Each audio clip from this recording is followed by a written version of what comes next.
السلام عليكم ورحمة الله وبركاته. ازيكم حبايبي؟ عاملين ايه؟ يا رب تكونوا بخير وعلى خير. يا صباح الهنا ويا مساء الهنا، زي ما بتشوفوا الفيديو، سواء صباحا او مساء. عاملين ايه؟ وحشتوني كتير كتير كتير جدا. لو اول مرة تشوفوا قناتي، انزلوا تحت الفيديو اعملوا لي اشتراك ولايك للفيديو علشان يوصلكم كل جديد. والفيديو ان شاء الله جميل وهيعجبكم. تعالوا بقى نعمل كده يوم شتوي، روتين شتوي في المطبخ، وهنعمل مع بعض الاكل. وان شاء الله الفيديو يبقى جميل ويعجبكم. بس هنفطر الاول فطار خفيف كده وحلو علشان نطبخ ونتغدى على طول. ان شاء الله الاكل مش هياخد معايا وقت خالص، وهطبخ ونتغدى على طول، لاني لو فطرت مش هعرف اتغدى مع ولادي. فعندي كده الطماطم، بعت ابني جاب لي الحاجات اللي ناقصاني، وجاب لي طماطم وجاب لي الخضره، وعندي الكرنب انا سلقاه يعني من قبلها بيوم، لان هو كنت اشتريته يعني قبلها بيوم. فقمت سلقاها ومقطعاها وغسلها كويس يعني، وعاملاها زي ما انتم شايفينها في الطبق جاهزه للحشو على طول. فسهلت عليا طبعا كتير. دي الفراخ طبعا مغسوله زي الفل، ونقعتها في الخل والدقيق وطحينه، وغسلتها من جوه وبره وما خليتش فيها اي حاجه زي ما انتم شايفينها فله. هعمل بقى فراخ على الطريقه الدمياطي بالمرتة، وهدعك البصله بقى بالبهارات كويس. البصله معايا اهي مبشوره ناعم ناعم خالص، وتفضلي تدعكي فيها لحد ما تنزل المية بتاعتها، وتدي بقى للفراخ كده التمليحة بتاعت الفلفل الاسود والكمون. وشايفة طبعا قلب الفراخ معايا العظم زي الفل نضيف، والفراخ اصلا نضيفة ما شاء الله، اللهم بارك. بسم الله ما شاء الله، اللهم بارك.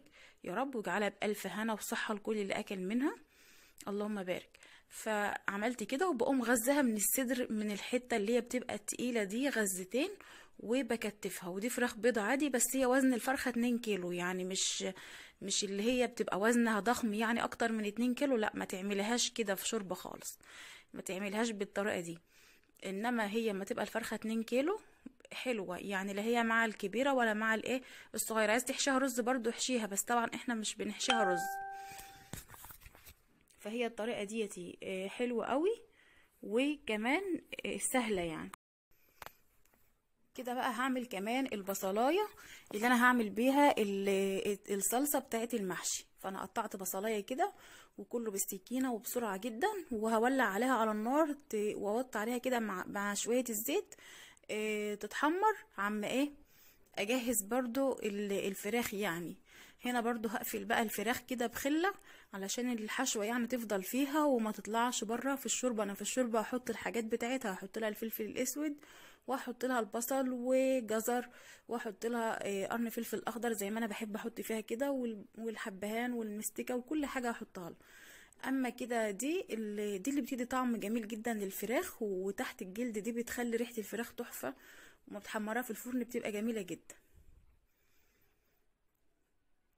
كده انا حطيت الفراخ، وهنزل عليها بقى بالحاجات اللي انا هحطها لها تدي لها الطعم.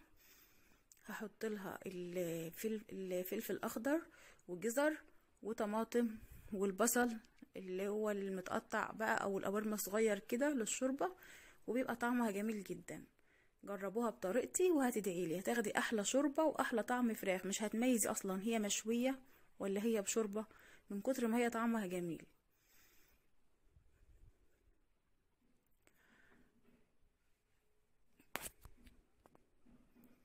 كده هنحط بقى الحاجات بتاعه الفراخ، ونروح نشوف هنعمل ايه في المحشي بتاعنا.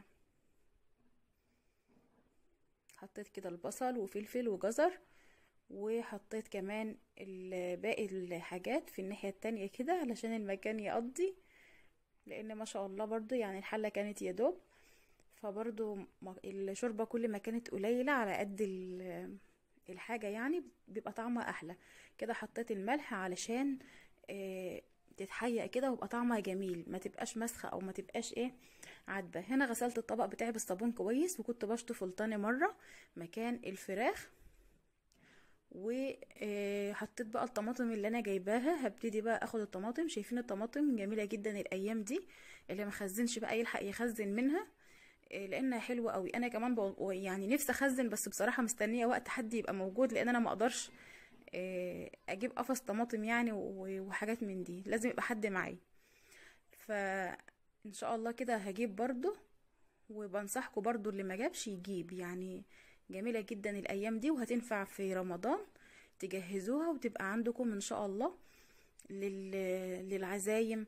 هتبقى عندكم للطبخ، تعملوها صلصة كده اكياس، او تعينوها طماطم كده زي ما هي، ما بيصيبهاش اي حاجة. وان شاء الله ما اجيب الطماطم واجهزها لرمضان هوريلكم برضو طريقتي في تجهيز الطماطم، وازاي بسبكها وبعينها يعني مش بسبك، انا بعمل صلصة، يعني لا فيها لا بصل ولا توم. فبتبقى معايا طريقة حلوة قوي وهوريها لكم. كده كنت بعمل الطماطم، اخدت كده كل الطماطم اللي هي بتبقى حمراء، واللي هي الصفرة دي ما اخدتهاش، سبتها بقى لايه، للسلطة، وخدت الحمراء بس.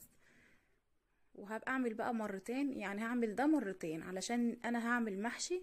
يعني مادام هعمل محشي بعمل الكمية بتاعتي على اليومين، مش بعمل يوم واحد. ليه؟ انا اتعب يوم وارتاح تاني يوم، يعني فرصة بقى.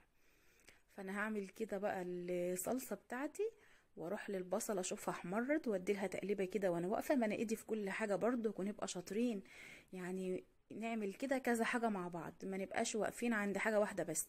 يعني ولعت على الفراخ، بعمل التسبيكه، بعمل الطماطم، كله في نفس الوقت علشان تلحقي ميعاد الغدا.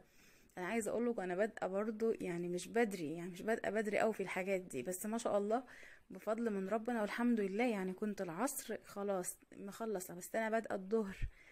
فيعني واخدين بالكم بقى انا بعمل حاله المحشي بقى وانا واقفه كده في قلب المطبخ. انا شطوره. حطي لي لايك بقى للفيديو علشان يوصلك كل جديد، والفيديو يعجبكم. شايفين الريمه دي بتعمل زفاره؟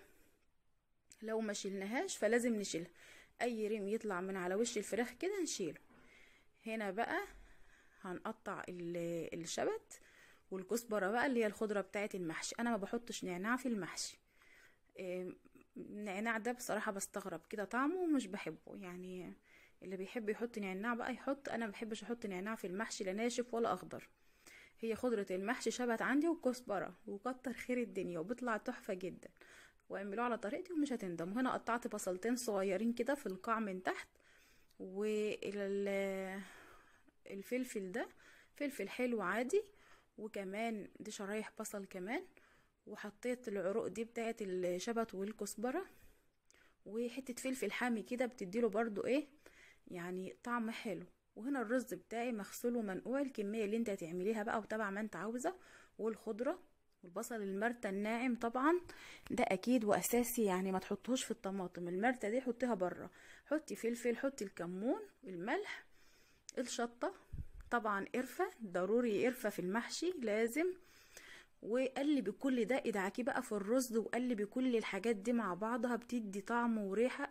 يعني مش عايزه اقول لكم المحشي بيبقى ريحته قلب الدنيا بالطريقه دي. انا بحطش بهارات في الصلصه خالص. كده بقى هنجيب الصلصه ونبدا ندلقها بقى شويه بشويه كده على الرز، ونقلب بالمعلقه، واظبط بقى اللون يعني اللي انا عاوزاه. هقولك برضو ان انت لازم هتحطي صلصه وانت بتطبخ المحشي في الشوربه. يعني كده كده هتضيفي صلصه للشوربه. ده شكل المحشي حلو كده قوي. وهضيف نص كوبايه الزيت واقلب، ونبتدي نحشي بقى الورق بتاعنا بطريقه سهله وجميله. الورق معاكي مقصوص اهو على قد المحشية، وكله قد بعضه. هتبتدي بقى تلفي على طول، مش هياخد منك اي وقت. كده بقى بسرعة، يلا يلا عشان نخلص الغدا. وحطي لي بقى لايك للفيديو لو عجبك، وشجعيني كده بكلمة حلوة علشان نستمر، وتعليقاتكم الجميلة اللي بتشجعني. كده اهو زي ما انت شايفه انا ببقى سلقه الورق وبقطعه كده مع بعضه، مش بعمله بقى صغير زي ما انت شايفاه، بيبقى حبل طويل كده. وطول ما انا واقفه بقى بلم كده شويه في ايدي واقطعهم واحشيهم واخلص وكده يعني. وارجع اعمل بقى الرصات بتاعتي واحده واحده. عايزه اقول كلمه كمان برضو، الناس اللي مش عاجبها القناه، الناس اللي بتنتقد المحتوى وبتقول انا بقدم ايه او الروتين ده ايه، الروتين ده حاجه بتشجعك ان انت تستفيدي منه بمعلومه، ان انت بتعملي نفس الحاجه اللي انا بعملها، ان انت بتشجعي لو انت قاعده مكسله، لو انت مكسله تعملي طبخه لاولادك او بتشوفيني بعملها، بس بنعملها وبنستفيد من بعض. يعني عادي، لان انا مش عارفه اجيب، يعني مش كل يوم هعمل وصفه او كل يوم هعمل حاجه. انا بعمل اللي انا بعمله في بيتي لاولادي، هو اللي انا بقدمه. فيا رب القناة ان شاء الله تكون عند حسن ظنكم، واللي موجودين فيها على راسي، واي حد جديد يدخل على راسي من فوق. وما تنسوش تفرحوني كده بدعواتكم وبكلامكم الجميل. طبعا انتوا شايفين انا برضو مكملة، ونكمل بقى لف المحشي الجميل بقى اللي بيدفي في الشتاء ده، ونولع على الاكل بتاعنا كده الشتوي الجميل. وبصراحة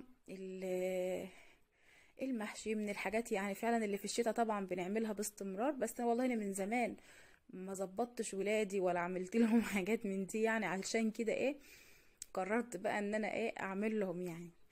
فقلت لا، لازم بقى نفوق لشغلنا، فوق لبيتنا، ننظم وقتنا وحياتنا. وبصراحة انا حاسة ان انا بدأ ارجع تاني انظم وقتي وانظم حياتي وفوق كده من حاجات انا كنت فيها يعني. فالحمد لله على كل حال. وان شاء الله هبتدي انزل فيديوهات تاني على طول بانتظام، ومحتاجة دعمكم للقناة عشان نرفع القناة من اول وجديد. لو ما اشتركتش في قناتي انزلي تحت الفيديو اشتركي من المربع الاحمر تحت الفيديو، حطي لي لايك للفيديو علشان يوصلك كل جديد. هنا طبعا زي ما انتم شايفين انا حشيت الحلة، وعايزة اقول لكم ان كده كنت في نص الحلة، وقلت اوريكم برضو. شايفين يعني ترتيب ونظام، مفيش فيها رز طالع ولا اي حاجة. وانا واقفه والمحشي كله يعتبر قد بعضه، وده الوش بتاعها. وهنا معلقه الصلصه حطيتها على وشها، وحطيت الشوربه. وهنا الاكل بتاعي كان جهز، وبالف هنا اللي اكل منه. دي الفراخ بتاعتي مطلعه من الفرن، هي اخدت مني بقى، قعدت اتكلم مع حماتي واخدت مني وش سنه كده من فوق. وده كان الغدا بتاعنا. هنروح بقى نتغدى، وان شاء الله شوف انتظروني في فيديو جديد. بحبكم في الله، والسلام عليكم ورحمه الله وبركاته. بحبكم في الله، وادعمونا كده باللايك والاشتراك والشير للفيديو لو عجبكم. وما تنسونيش ان شاء الله من دعواتكم.